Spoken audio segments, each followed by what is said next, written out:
Hello everyone, this is Steve.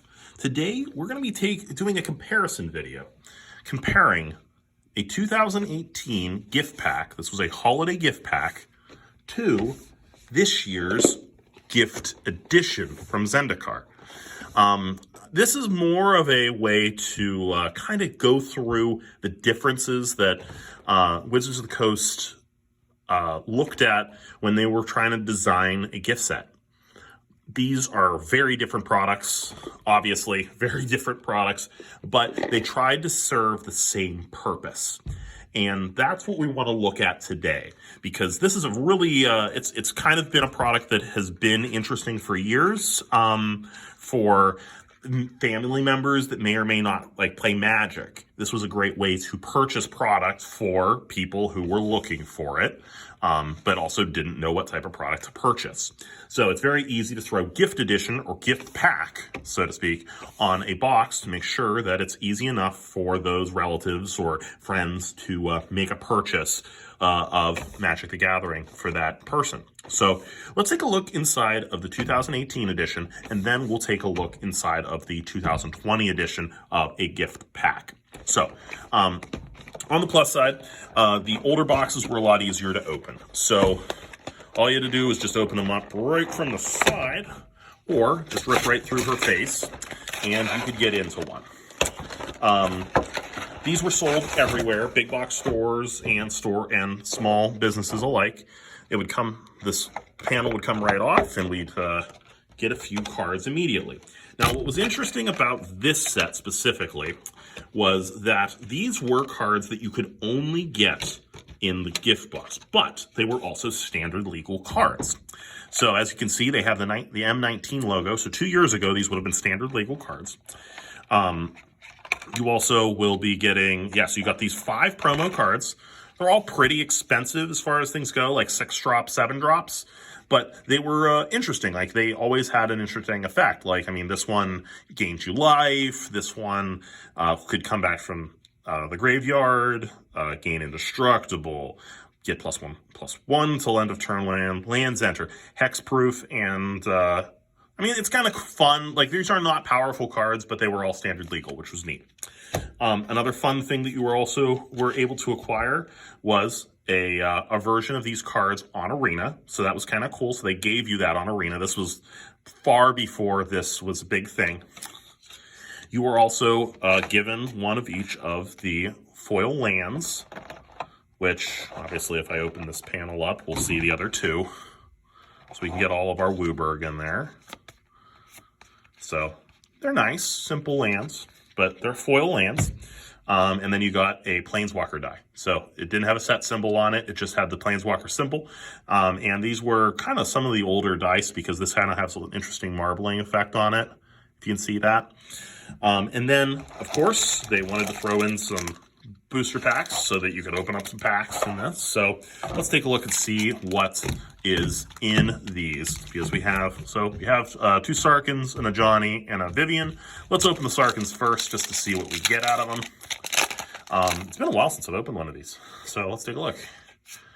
Nothing too crazy yet. Cancel. Like, these are all the standard stuff. I mean, obviously these are core set packs, so we're not going to get any crazy stuff. Okay, so Psychic Corrosion. This is actually a card that's still worth a little bit. Leon and Vanguard, that was a very popular card back in Standard. A Satyr Enchanter. This is also probably a fairly, may have a little bit of price. Infernal Reckoning, this card was touted to be a really good card for Modern, but it really hasn't seen as much play, mainly because the Eldrazi just really are not as big of a deck anymore. We also have a Woodland Stream and a Dragon. So those are our hits in the pack, so to speak. We'll go over those hits in just a moment. And we'll open up pack number 2 of Sarkhan's packs.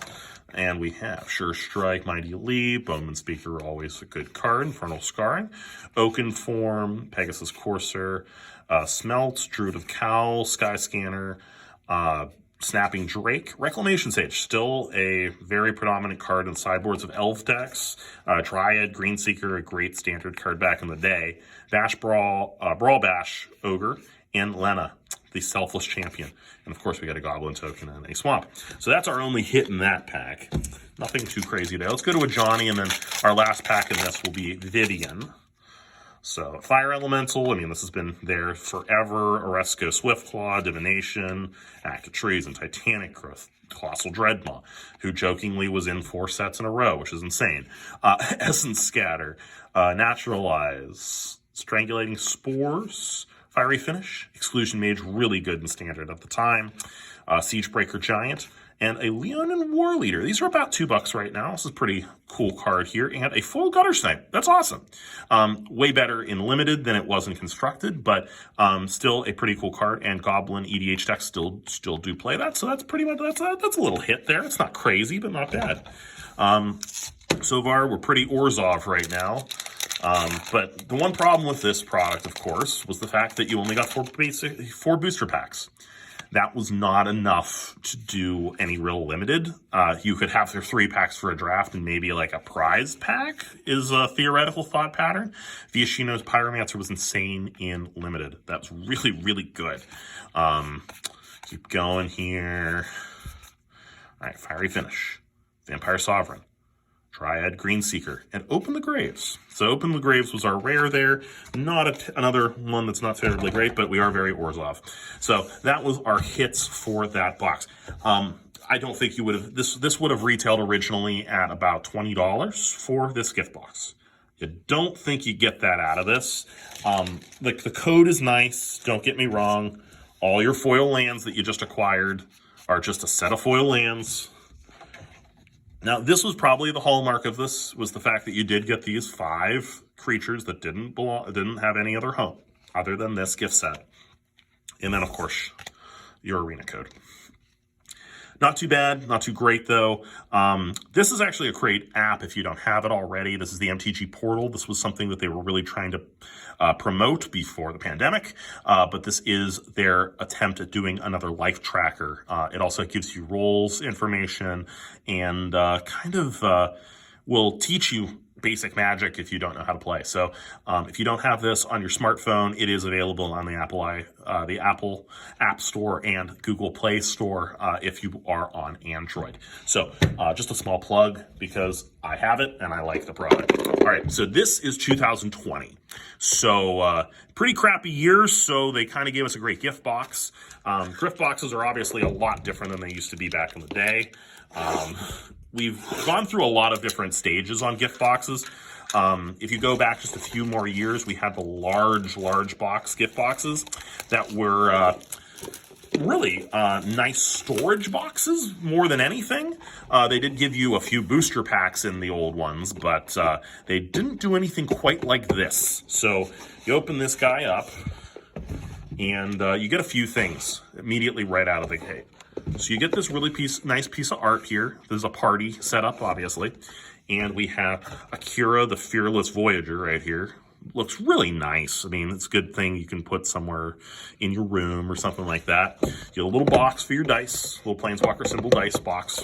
And then you get this beautiful box. Like this is probably the hallmark of this, is the fact that you get this beautiful box. We have 2 of our party members looking at the Mall of the Skyclaves. Just to give you a few perspectives of how it looks. It's really cool. Like, the details are incredible there. You have, like, the core cliffhanger. You have some Hedrons. You have your Copland, iconic. And then, of course, you have just a little Planeswalker symbol there with a few more of the Hedrons. But nice little box there. Top's nice, too. All right, so inside, we have some stuff. We have a oversized dice, which these I've seen go for about $2 to $3, so that's pretty nice. Obviously, you can see over the size difference is pretty substantial, and I'm like literally holding these right next to each other, and you can see it's almost double the size. You also do get some basic lands, a promo, Karix, the Raging Isle. This also has 20 foil basic lands. They are non-foil, they are non-full art basic lands. You also get some info on just attacking and blocking, casting spells, your turn, and popular Magic formats, obviously being these 3. This is not something we really can do as much right now unless you're on Arena. All right. Then the other contents of this box, because we're not going to go quite into these right now. This is. I mean, if you open up a box, you can take a look at the lands. They are just the Zendikar lands like these that are just non-full art, which is, I guess, to some people pretty exciting. In the box, you obviously see that you have like a little moving divider. That's very nice. I really, really like their inclusion on this, and they've really gone for this kind of art mode, this artsy style box where it has the cut, so it raises on one side. It does make it slightly easier to open the box, especially if you lose the insert that you see in here. This is actually a little cardboard insert that they'll throw in there, and it does make opening these boxes impossible if you do remove that. But inside the box, we obviously have Nissa, we have Gideon, God. We have Nissa and Jace, we have Nahiri, Jace, Nissa, Nahiri, and Omnath in a collector's booster, which is, this is pretty close. I mean, we have a 4/3/3 and the collector's booster.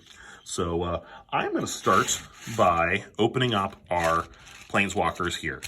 We're going to start with Jace, and we'll move to the right. So we have a normal booster pack, draft booster pack, I should call. We're going to go through these pretty quick because we've done a lot of videos on this product in general. Bloodchief's Thirst is probably the best card so far. The Occam Warrior, and then we have a Luminarch Aspirant. This is a first pick card no matter what. Like, you can just run away with games with this. If you're playing online, I highly suggest playing that deck. It is a lot of fun. I'm playing it in Standard. I'm liking it. It's not the most powerful deck. I would definitely describe it as a tier 2 deck, but it is a lot of fun to play. It's something a little bit different than what you're used to, but if you hit it in the draft, it's like ridiculous. It's one of the most crazy broken cards. There we go. So we started off with an Agadeem's Awakening. That's pretty insane. So the Agadeem, the Undercrypt, this is like a plus $20 card. Really cool. A Campy Bailoff, alternate art foil, and a Plains. Agadeem's Awakening, our hallmark card right now, so we're going to keep you right on top. If anything beats it, we'll see if that is even possible. It's one of the more expensive cards in the set. If we hit a foil one, I'll be really happy. Arden, Electromancer, Deliberate. Some of these are definitely some bigger picks. Right now, if I were in the draft, let's assume we're drafting here. Arden, Electromancer is probably the pick right now. The Gnarlid Colony, solid card as well. I'd probably take Gnarlid Colony right now, so that's our top pick. Living Tempest is okay. This 3-butt is not great in the format. Seagate Colossus, if these come around, they're great. It does keep you out of colors, but it is 7 mana. Disenchant, not great in the format. Turn Timber Ascetics you can pick up really late.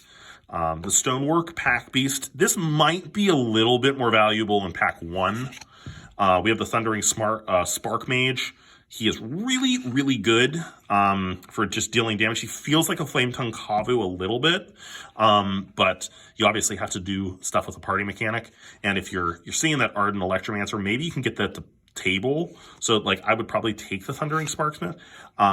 Paired Tactician, I've never felt like I could get the Warriors deck really reliably, so I would probably stay away from this card. It's not bad if you can pick it up later in the draft.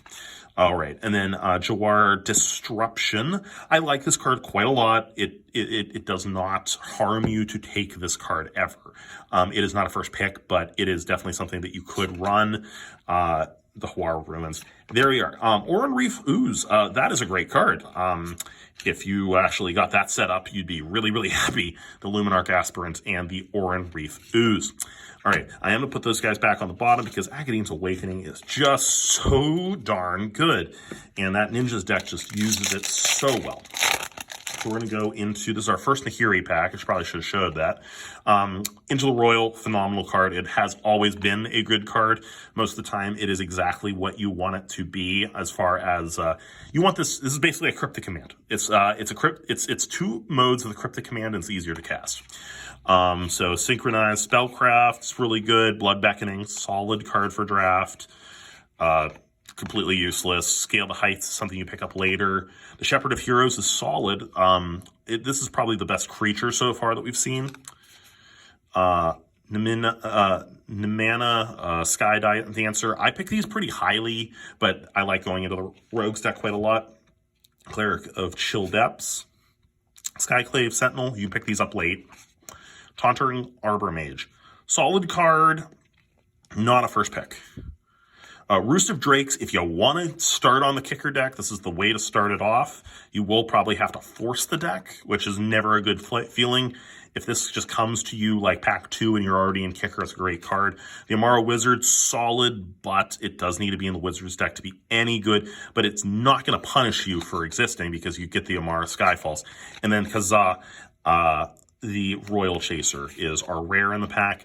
I have tried to first pick and go with this deck, but I never seem to make it work. The Wizards deck is good, but it is beat by the Clerics deck and the Rogues deck pretty sufficiently. So we're going to our next Nahiri pack, and then we have four Nissa packs to go through, and we'll be able to call this one here. Right now, if I were to be making a decision, probably Into the Royal is pretty darn good here. The Ghastly Gloom Hunter is also quite solid. And the Outrider is not bad either. Like this is Grey Ogre material here, so that's not bad. Feed the Swarm is 100% my first pick. It is so good in this format. Just having an answer for everything is good. Base Camp, solid. Concerted Defense, Spikefield Hazard, and like I saw, Royal Chaser. Obviously this wants to happen, but it would not be a great situation. If you saw this pack too, and you were in Wizards, awesome, but it doesn't do enough in a normal situation here. All right, so we'll move on to Core Celebrant, obviously the first pick. I'm still on a Core Celebrant. The Skyhaven Sellsword is not good enough. Kazandu Stomper, I'm probably picking that. It is really, really good in the landfall deck. You play the red-green deck there. Prowling Feldar is hard for me not to want to pick this as well. The problem is that 3-butt before we're able to do anything. That is a big issue, and there's a lot of removal that will take him out pretty easily. Nissa Zendikon, Expedition Diviner, solid card, but again, you kind of have to be in the Wizards deck. All right, Merfolk Windrobber, awesome for the Rogues deck. Ravager's Mace, Malakir Rebirth. This card will blow you out frequently. And then a Leyline Tyrant, obviously the first pick in that pack. Not better than Aghadeem's Awakening, but a close second. We're at 2 mythics in this, which is really kind of sweet. This is a lot more packs than you would get in a... obviously a lot more packs than you get in the old gift set, so that's a huge reason to buy these, though the gift set is more than double the price. It's about 2.5 times the price for the current gift set versus the old gift set. Farsight Adept, Tormenting Voice, Negate. I'm not a big fan of any of these things. This is a necessity if you have to play it, but I don't like giving my opponent extra cards. Paired Practice Tactics, I would rather run that. Rotting Blight Priest for the price is a great hit. Wizards deck only. Prowling Feldar, it's not bad. Again, this is just a different art. I do like this card, but it's not a first pick. Skyclave Pickaxe, solid again, not great. Merfolk Falconeer, this is a good card. Like 4/4 for 5, flying, that's standard there. That is like, this is what you expect out of paying 5 mana for something. Marasa Root Grazer.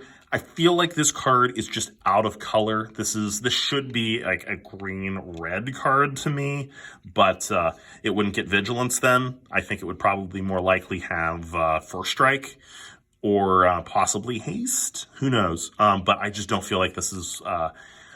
it has a home, so to speak. And then Hagrod Mauling. It's a great card. This is obviously your first pick. And the McKindy Ox, foil, whatever. There's alternate art of this that is nicer than that, and a swamp. So the Hagrod Mauling is probably our third pick out of all these, but not bad. Again, Aghadeem's Awakening just blows these cards away. 3 more packs of misses, and we'll see what happens here. Things could get, who knows, things could get better. Right now, I am pretty much on the Synchronized Spellcraft or the Expedition Stalker, depending on what I'm doing. I'm thinking Synchronized Spellcraft is where I want to be. The Shepherd of Heroes is now where I'm at. Sky Dancer, solid. All right, Acquisitions Expert. So now we've seen a few rogues in this pack. We've actually now seen 3 rogues, which is pretty crazy. If you go into this, you will be fought. This is not an incredibly crazy card, but it is a rogue, which people will just play it because of that. Allied Assault, Kabira Takedown, awesome card. If you're in white, like, this is a pick that you can make pretty high and be happy about it. And then the Null Priest of Oblivion, awesome card. Doesn't need to be in a specific deck. The Cleric's deck does love this card, but you just want to bring it back from the graveyard. Like, you just want to bring cards back from the graveyard with it. It also is a very, very relevant 2-drop. Like, if you do drop it, you will probably get in about 4 points of damage, and that's an 8-point line swing with a card that has lifelink. Not liking any of this stuff so far. The Blightblade is relevant. You do want to take out big stuff here with this card. The Blood Priest is really good. You can get like a 4-point life. You can get an 8-point life swing with this card sometimes. Cunning Geyser Mage, one of my favorite cards in the set. I just like cards that are Mana Wars. This is an expensive Mana War, but it's good. Spare Supplies. Okay, Roost of Drake, solid card. Kargan War Leader. This is, I mean, if you can get the Warriors deck, this is the card to get with it. Black Bloom Rogue, and finally another Leyline Tyrant. That's pretty cool. We're hitting Leyline Tyrants like crazy right now.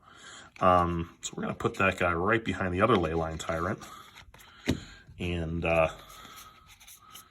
we're going to try to get this stuff sorted out a little bit, because we probably are mixing up some cards here at this point. Yeah, okay, so that's all of our Zendikar stuff. And then we have all of our, obviously, this is our stuff from M19, which is really weird to talk about at this point, because it feels like whenever a core set rotates, it becomes irrelevant. But here's our last of the Zendikar Rising draft boosters. We're going to see what we can get out of this. Maybe it's another Leyline Tyrant. All right, flip her on over. Field Research, Core Celebrant, Molten Blast. This does more work than you'd imagine in this format. Anti-Cognition, great for the Rogues deck. Nothing so far. Rabid Bites, just good if you're in green. Relic Axe, Spring Mantle Cleric. If you can get a deck that works to 3 colors, this is good. Vision, okay. Roiling Vortex, not a wonderful thing here. It's a sideboard card, mainly. And then Zulaport Duelist, pretty cool there. But yeah, nothing's beaten Agadeem's Awakening. All right, this is the opportunity for us to beat Agadeem's Awakening, though, because you do get a collector's booster. When these first came out, people were going nuts. They have kind of flooded the market. They're not a bad product by any means, but the fact that this guy is banned in Standard is a problem. So we hope that that R&D is taking note of the amount of mistakes they've made this year, and hopefully next year they'll be slightly more angelic. Let's take a look. A Mesa Lynx, not good. Molten Blast, as I said, does work. We have a Blood Price, Nectarpod, solid. This is Zendikon. Journey to Oblivion, very good for white, not a great card otherwise. Marasa Sproutling, pretty good as well if you're in the kicker deck. All right, this is our opportunity, people. This is where boys become men. We have Island. Okay, that's awesome. That's a really good hit there. This card is really, really good in Modern. It just deals with everything. It deals with everything. You can exile something and just, it's dealt with. The Null Priest of Oblivion. We've talked about this earlier. Solid 2-drop. There's the McKindy Ox, alternate art. Throw that over here. Brushfire Elemental, alternate art. Felder Retreat. If you get this, this is in draft is almost an unbeatable card. It's so good. Skyclave Squid. There we go. We got we actually did get a Expedition Land. Morphic Pole.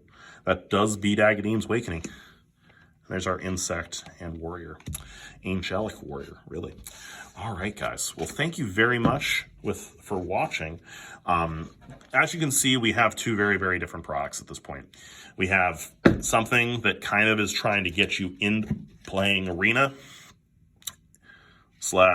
get you some swag. And then we have products that I feel like, I think they're just figuring out players a lot better, because this is a lot more of what, if I was receiving a gift, I would want this. This is the type of product that I would want. Yes. Is it $50? Yes. Can you get that cheaper now? Yes, absolutely.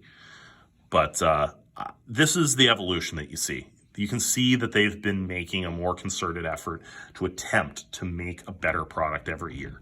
And obviously, I mean, opening this helps out a lot. But Agadeem's Awakening, Leyline Tyrants, like, I definitely had more fun opening this product, and it shows that they've been doing the research.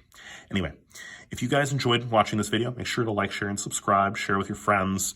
Let us know what we can be doing better, because that's the whole point of these videos, is to make sure that we can put out the best videos for you.